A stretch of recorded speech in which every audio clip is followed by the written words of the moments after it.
Hello viewers, welcome to my channel before the time.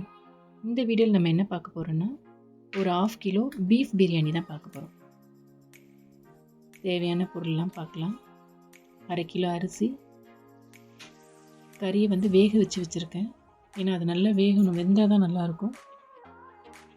தக்காளி, புதினா, கொத்தமல்லி, லெமன், இஞ்சி பூண்டு பேஸ்ட், ஆனியன், க்ரீன் சில்லி. எப்படி செய்கிறதுன்னு நம்ம பார்க்கலாம். முதல்ல ஒரு பேன் வச்சுக்கோங்க. அடி கனமாக இருக்கணும் அப்படின்றதுக்காக நான் குக்கர் எடுத்திருக்கேன். இதில் பாட்டம் கொஞ்சம் நல்லா திக்காக இருக்கும். ஆனால் 1/2 kgக்கு இந்த பாத்திரம் கொஞ்சம் பெருசு தான். சரி, கொஞ்சம் பேஸ் திக்காக இருக்கிறதுனால இது பண்ணியிருக்கேன். எண்ணெயில் பட்டை, கிராம்பு, ஏலக்காய் போட்டு வெங்காயம் போட்டோம். வெங்காயத்தை நல்லா வதக்கிக்கலாம்.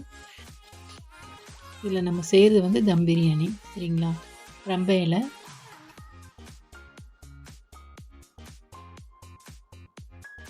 பச்சை மிளகாய், வெங்காயம் நல்லா வதங்கிட்டோம்.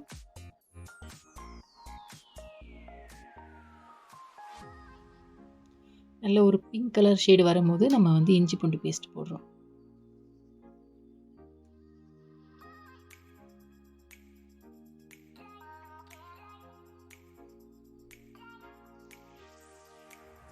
இந்த பிரியாணிக்கு தேவையான பொருள் மெஷர்மெண்ட் எல்லாம் நான் டிஸ்கிரிப்ஷனில் கொடுக்குறேன். அதை ஃபாலோ பண்ணி செஞ்சிங்கன்னா கரெக்டாக பர்ஃபெக்டாக உங்களுக்கும் நல்லா வரும். கொத்தமல்லி இலைகள் போடுறேன், புதினா இலை போடுறேன், தக்காளி ஆட் பண்ணுறோம்.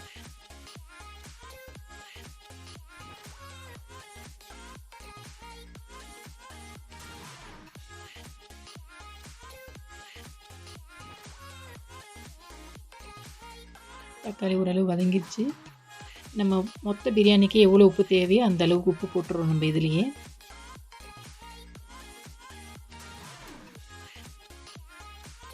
ஏன்னா உப்பு போடும்போது தான் அந்த வெங்காயம் தக்காளியில் நல்லா கரைஞ்சி வேகும்.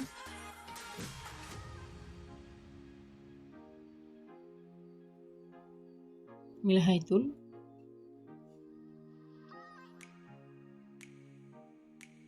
பிரியாணி மசாலா,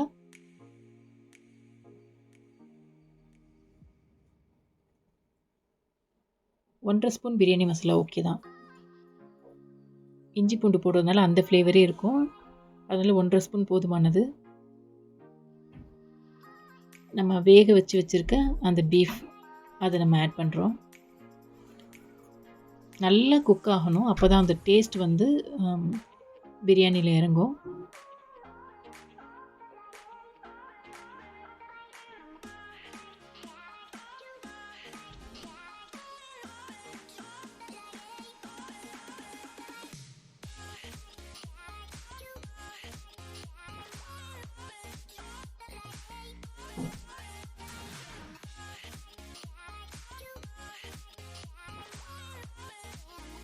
தயிர் ஆட் பண்ணுறோம்.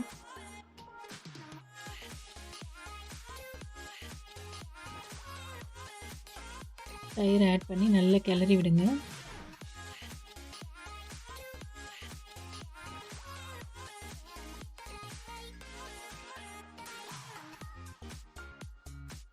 அடிகனமான பாத்திரம் எடுத்துருக்கிறதுனால கீழே பிடிக்காது.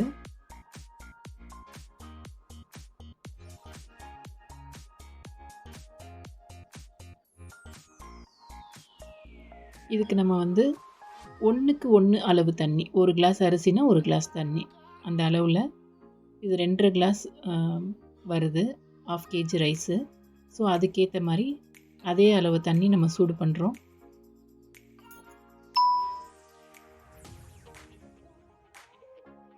ஓரளவு எண்ணெய் நல்லா வெளியே விட்டு நல்ல ஒரு கலரில் இருக்கும் போது இந்த தண்ணி நம்ம சூடு பண்ண தண்ணியை இதில் ஆட் பண்ணிக்கலாம். 1க்கு 1 தான் தண்ணி வைக்கணும், அதுக்கு மேலே வைக்க வேண்டாம். ஏன்னா அரிசி நம்ம ஊற வச்சு அதை நம்ம இதில் ஆட் பண்ணும்போது கூட குறைச்சி கொஞ்சம் தண்ணி இதில் போகும். அதனால் கரெக்டாக 1க்கு 1 மட்டும் தண்ணி விடுங்க, அதிகமாக விடாதீங்க. நல்லா கொதிக்குது. லெமன் ஜூஸ் ஆட் பண்ணிக்கலாம்.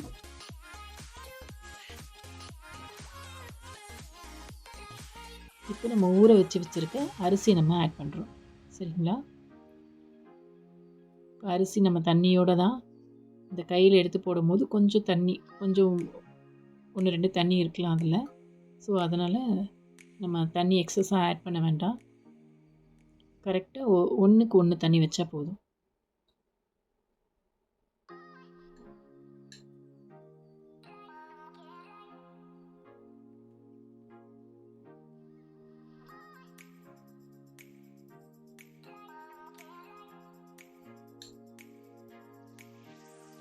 லைட்டாக கிளறி விட்டு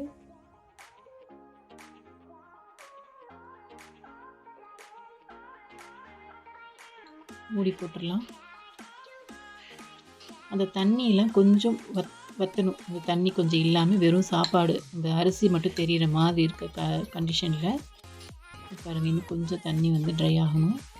கொஞ்சம் தண்ணி ட்ரை ஆனதுக்கப்புறம் நம்ம கீழே ஒரு தவா வச்சு தம் போட போகிறோம்.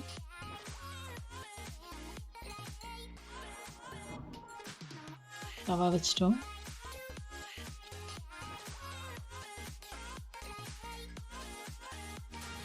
பாருங்கள், தண்ணி ஓரளவு வத்திருச்சு, கொஞ்சமாக தான் இருக்குது. இந்த டைமில் நம்ம கொத்தமல்லி, புதினா இலைகள் ஆட் பண்ணிக்கலாம். அரிசி கணக்கு தெரியுது பார்த்திங்களா? இந்த மாதிரி இருக்க ஸ்டேஜில் தம் வச்சுருங்க.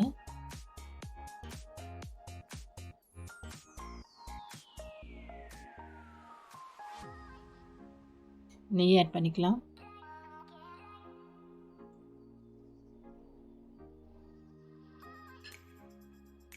நெய் வந்து தாளிக்கும் போது போடுறதை விட இப்படி கடைசியாக போடும்போது அதோடைய ஃப்ளேவர் வந்து நல்லாயிருக்கும். ஸோ அதனால தான் நம்ம கடைசியாக போடுறோம். இதுக்கு ஒரே ஒரு கலர் மட்டும், ஆரஞ்சு கலர் மட்டும் நம்ம எடுத்துக்கிறோம். அது ஒரு சைடாக அப்படியே கொஞ்சம் சாதத்தில் படுற மாதிரி நம்ம ஊற்றிக்கலாம். இப்போ மூடி போட்டு 20 நிமிஷம் திறக்கக்கூடாது. மேலே ஏதாவது ஒரு வெயிட் போட்டு மூடி வச்சுருங்க. 20 நிமிஷம் கழித்து நம்ம இப்போ ஓப்பன் பண்ணி பார்க்குறோம். வேறு லெவல் ஃப்ளேவரில் நல்லா ஓரளவு வெந்து ரைஸ் வந்து நல்லா நீளமாக நல்லா இருக்குது. எடுக்கிறேன் பாருங்கள். ஓகே, ஆல்மோஸ்ட் பிரியாணி ரெடி ஆயிடுச்சு. கீழே பிடிக்காமல் அழகாக வந்திருக்கு. ரைஸும் குழையில, தண்ணி நிற்கலை. கறி ஏற்கனவே நம்ம வேக வச்சு போட்டதுனால நல்லாவே குழைவாக வெந்து அதோட டேஸ்ட் எல்லாம் ரைஸில் இறங்கி பிரியாணி ரெடி ஆயிடுச்சு. ஸோ சர்வ் பண்ணுறதுக்காக பிளேட்டில் எடுத்து வைக்கிறோம். கமகமன் வாசனையோட ஒரு பீஃப் பிரியாணி ரெடி ஆயிடுச்சு.